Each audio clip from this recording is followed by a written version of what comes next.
J'ai discuté récemment avec un conducteur de bus qui m'expliquait qu'il avait un métier pénible et que ça justifiait le fait qu'il parte à la retraite très tôt, qu'il ait un temps de travail hebdomadaire faible, etc. Je suis désolé, il faut appeler les choses par leur nom. Être conducteur de bus, ça n'est pas un métier pénible. Il faut arrêter avec ce genre de truc. Entre la France et les États-Unis, on est à peu près, en PIB par habitant, 2 à 3 fois moins riches que les Américains, en moyenne. Enfin, je ne sais pas si on est moins riches que les Américains, mais bah oui, on est moins riches que les Américains. Je ne sais pas si vous avez déjà été aux États-Unis, mais c'est pas du tout un modèle social. Quand vous voyez ce qui se passe dans la rue aux États-Unis, oui, mais vous savez, il faut se méfier des statistiques. Enfin, moi, ce que je vois, c'est oui, il faut aussi se méfier des statistiques. Quand je pense que le modèle social aux États-Unis est loin d'être un modèle.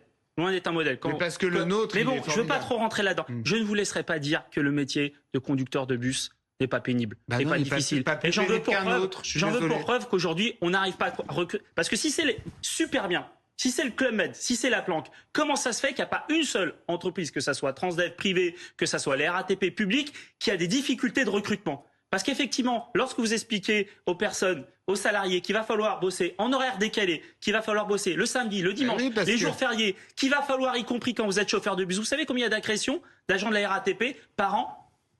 Tous les jours, il y a des agressions. Oui, mais oui, parce qu'aujourd'hui, la population. Je suis désolé. Mais ça fait partie de la pénibilité. Et pour finir sur la pénibilité, aujourd'hui, chaque année, il y a 1000 salariés en France qui meurent au travail. Pas les conducteurs de bus.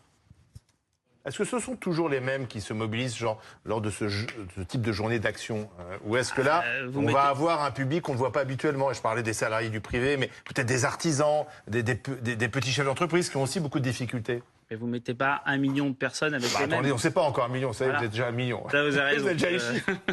Vous avez raison, mais on met pas des centaines de milliers de personnes, au moins on peut s'accorder là-dessus, avec exactement les mêmes personnes. Et de toute façon, si c'est les mêmes personnes, vous avez raison, eh ben le jeu sera plié. Voilà, aujourd'hui, ce qu'il faut, c'est que des gens qui n'ont pas l'habitude de faire grève fassent grève. Ce qu'il faut, c'est que les gens qui n'ont pas l'habitude d'aller en manif viennent en manifestation, que toute cette colère... Moi, ce que j'arrête pas de dire, il faut arrêter de gueuler devant sa tasse de café en disant ça va pas, les salaires ils augmentent pas. Et ben si tu penses, ou si vous pensez, excusez-moi, que les salaires n'augmentent pas, et ben venez demain à la manifestation. Si c'est une histoire uniquement d'agents RATP et de cheminots, ben on aura perdu. Mais il y a un moment donné, il faut prendre ses responsabilités, chacun à son niveau. Donc la France qui décroche dans tous les classements de puissance, etc.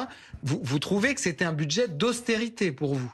C'était le plan grec. Proposé de passer de 3 jours de carence en cas d'arrêt maladie à 6 jours. Vous savez ce que c'est 6 jours de carence en cas d'arrêt maladie?